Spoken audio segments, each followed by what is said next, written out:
పట్టభద్రుల స్వతంత్ర ఎమ్మెల్సీ అభ్యర్థి డాక్టర్ బండారి రాజ్కుమార్ కామారెడ్డి జిల్లా కేంద్రంలోని కామారెడ్డి ఫంక్షన్ హాల్లో ఆత్మీయ సమ్మేళన కార్యక్రమం నిర్వహించారు. పట్టభద్రులను ఉద్దేశించి పట్టభద్రుల స్వతంత్ర ఎమ్మెల్సీ అభ్యర్థి బండారి రాజ్కుమార్ మాట్లాడారు. కాంగ్రెస్ పార్టీ, బీజేపీ పార్టీలు జెండాలు రెండు పార్టీలు కూడా పార్టీ జెండాలు మోసిన కార్యకర్తలకు పట్టభద్రుల టికెట్ ఇవ్వలేదని, కార్పొరేట్ డబ్బున్న వ్యక్తులకు టికెట్ ఇచ్చారని పట్టభద్రుల ఎమ్మెల్సీ స్వతంత్ర అభ్యర్థి బండారి రాజ్కుమార్ అన్నారు.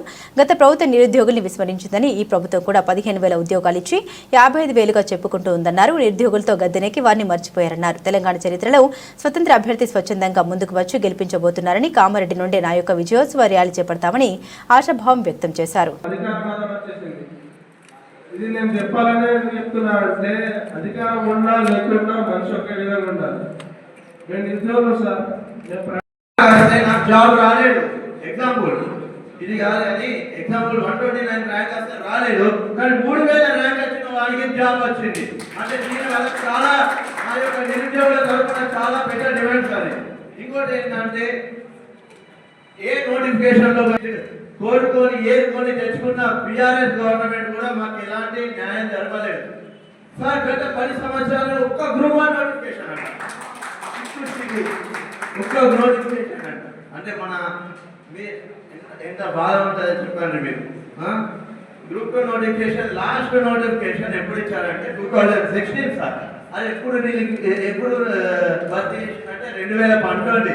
అలా కాకుండా ఒక ప్రాసెస్ ప్రకారం ఒక జాబ్ క్యాలెండర్ అంటే జాబ్ క్యాలెండర్ నుంచి ఇచ్చేస్తారు ఇప్పుడున్న గవర్నమెంట్. చదువుకున్న వాళ్ళు ఉండాలి, మేధావి వర్గం ఇక్కడ ఉన్నారు కాబట్టి మేధావి వర్గాన్ని ఎన్నుకోవాల్సిందిగా నా మిత్రులకు కానీ ఇక్కడికి వచ్చిన వ్యక్తులకు కానీ కామారెడ్డి వేదిక పైన నుంచి ఉమ్మడి కరీంనగర్, కామారెడ్డి, ఆదిలాబాద్ నియోజకవర్గ వాళ్ళకి ప్రతి ఒక్కరికి నా మిత్రులుగా కోరుకుంటున్నాను. 37వ నంబర్ పైన మన రాజ్కుమార్ పార్టీకి మొదటి ప్రాధాన్యత ఓటు వేయాల్సిందిగా నా యొక్క చిన్న వినతి. తర్వాత తెలిసినాక సార్ దగ్గరికి మనం వెళ్దాం. ముందుకు వచ్చినాం మేము పెట్టిన గ్రూప్ మెసేజ్ చూసి నేను మీకు అప్లై చేసి ఆ పరిస్థితి ఎట్లుందంటే ఈవెన్ ప్రతిపక్ష నేతలతో మాట్లాడే పరిస్థితిలో ఒక డాక్టర్గా యువ డాక్టర్గా అప్పుడే ప్రాక్టీస్ పెట్టే డాక్టర్గా ముందుకు వచ్చి ఆయన కూడా ఎలక్షన్లో పోటీ చేశాడు. ఆయన గెలవడం జరిగింది, కార్డు మెజార్టీ ఆయన రాష్ట్ర వ్యాప్తంగా. సో జరిగింది కంటిన్యూగా అంటే గాంధీ మెడికల్ కాలేజ్ కేంద్రంలో ఉద్యమం జరిగింది, తెలంగాణ ఉద్యమంలో. దాంట్లో కూడా ఆయన అవసరం చేస్తున్నప్పుడు మేము ఒక రైలు స్పెషల్ రైలు బుక్ చేసుకొని జంతర్ మంతర్కి వెళ్ళి అక్కడ ధర్నా చేయడం జరిగింది. దాంతోపాటు మిగతా అన్ని ప్రోగ్రాంలో యాక్టివ్గా పాల్గొన్నాడు. ఈవెన్ పీజీ సీటుకి మాకు ఎగ్జామ్ ఉంది, పీజీ ఎగ్జామ్కి అంటే ఎంబీబీఎస్ అయిన తర్వాత పీజీ చదవాలంటే ఆల్రెడీ మా పేరెంట్స్ వచ్చి ఉంటుంది, తొందర సెటిల్ కావాలి వీళ్ళు అని చెప్పేసి మధ్యతరగతి కుటుంబాలు కావాలి. అటువంటిది కూడా త్యాగం చేసేసి ఆయన తెలంగాణ ఉద్యోగం కొట్లాడి. సో అట్లాంటి వ్యక్తి ఈరోజు కామారెడ్డికి వస్తున్నాడంటే దాదాపు 6 months నుంచి ప్రయత్నం చేస్తున్నాడు. కానీ ఏంటంటే మా ప్రాక్టీస్ డాక్టర్ దగ్గర అంటే కొంచెం పేషెంట్ వచ్చిన ఉద్యోగాలు ఏం చెప్పింది ప్రభుత్వం? మేము వచ్చినాక సంవత్సరంలో ఎన్నిసార్లు ఉద్యోగాలు? 2 లక్షల ఉద్యోగాలు ఉన్నాయి. వచ్చినాయి ఒకనా? ముందు సున్నా. మొన్నటిదాకా ఏం చేసింది? ఒక 10-15 ఉద్యోగాలు ఏం చెప్పింది? మేము 55,000 ఉద్యోగాలు ఇచ్చినది. ఎట్లా వచ్చినాయి 55,000 ఉద్యోగాలు? ఎట్లా వచ్చినాయి? ఏమన్నా నోటిఫికేషన్ వచ్చినాయా? కామారెడ్డిలో చదువుకునే లైబ్రరీ వచ్చినాయి నోటిఫికేషన్లు? మెటీరియల్ కొనుక్కునే ఉన్నాడు, కూర్చునే ఉన్నాడు, అదే చీరలో కూర్చోవాలి. ఎన్ని రోజుల నుంచి అలానే కూర్చున్నాం. ఇబ్బందులు, నోటిఫికేషన్ రాదు, ఎగ్జామ్ రాద్దాం, పోస్ట్ పోను, కోర్టు కేసు. సరే అని మొన్న ఈ ప్రభుత్వం రాగానే పాత ప్రభుత్వం ఒక ఎగ్జామ్స్ పెట్టింది, అయిపోయినాయి, రాసిండ్రు. ఇక్కడ నా తమ్ముడు ఉన్నారు, గ్రూప్ 1 ఎగ్జామ్స్ అందరూ కూడా రాసిండ్రు. వచ్చిందనే రిజల్ట్ దిక్కు లేదు. ఎప్పుడైంది? ఇలా క్యాలెండర్ ఇచ్చిండ్రు. ఇక కాంగ్రెస్ ప్రభుత్వం క్యాలెండర్ ఎట్లుంటుందంటే మనం అయితే ఏం చేద్దాం, సంవత్సరానికి ఒక క్యాలెండర్ ఉంటుంది. ఇల్లు దాంట్లో ఎట్లుంటాయి? 2 క్యాలెండర్లు 3 క్యాలెండర్లు. ఏమంటారు? మేము అధికారం రాకముందు క్యాలెండర్ వస్తుంది, దాని తర్వాత క్యాలెండర్ వస్తుంది అంటారు. మేము 2 లక్షల ఉద్యోగాలు జనవరి 1 రిలీజ్ చేస్తాను. వచ్చిందని నోటిఫికేషన్ రాదు.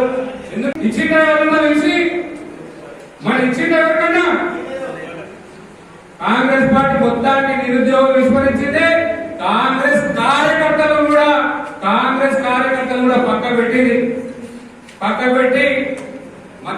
వచ్చిన వాళ్ళకు పైసలు ఉన్న వాళ్ళకు సూట్ కేసు ఉన్న వాళ్ళకు సీట్లు ఇచ్చింది. ఇంకో ప్రభుత్వం ఇంకో జాతీయ పార్టీ ఆ అభ్యర్థికి మన సమస్యలు తెలుసో తెలియదు నాకేం తెలియదు. చాలా మంది ఇట్లాంటి సందులు మన నిరుద్యోగులు పోయి అడిగినట ఈ జీవో 46 మేము ఇబ్బందులు పడతాం, జీవో 29 మీద ఇబ్బందులు పడతామంటే అది ఏంది మనకు అది కాదు నేను లైబ్రరీ ఇంప్రూవ్ చేస్తా అని చెప్పేసి పక్క జరిగిందట. అంటే పట్టభద్రులు కానీ నిరుద్యోగ సమస్యలు తెలియని క్యాండిడేట్ పెట్టిరు. ఇంకొకరు అసిస్టెంట్ ప్రొఫెసర్ అంటాడు, నేను రిజైన్ అంటాడు, ఏదో రాస్తాడు. రాసి ఏమంటాడు నాకు నిరుద్యోగ సమస్యలు తెలుసు అంటాడు. మాట్లాడి ఎప్పుడన్నా మాట్లాడినా మీ గొంతుకనై మండలిలో వినిపిస్తా, మండలిలో వినిపించి మన యొక్క సమస్యలపై పోరాటాలని ప్రతి ఒక్క పట్టభద్రుడికి నేను ప్రామిస్ చేస్తున్నాను. ఆలోచించండి, ఒకటేసారి ఆలోచించండి. ఈసారి కూడా అనుకున్నాం పార్టీలకు అతీతంగా మొదటి ప్రాధాన్యత ఓటు నాకేసి మీరందరూ కూడా ఆశీర్వదించాలని ప్రతి ఒక్క వారిని కూడా కోరుకుంటున్నాం. వర్సెస్ కష్టపడేటోళ్ళకి కార్పొరేట్ గెలిపిస్తారా, కష్టపడటం గెలిపిస్తారా? గట్టిగా 100% కష్టపడటానికి పట్టభద్రులు పట్టం కడతారు.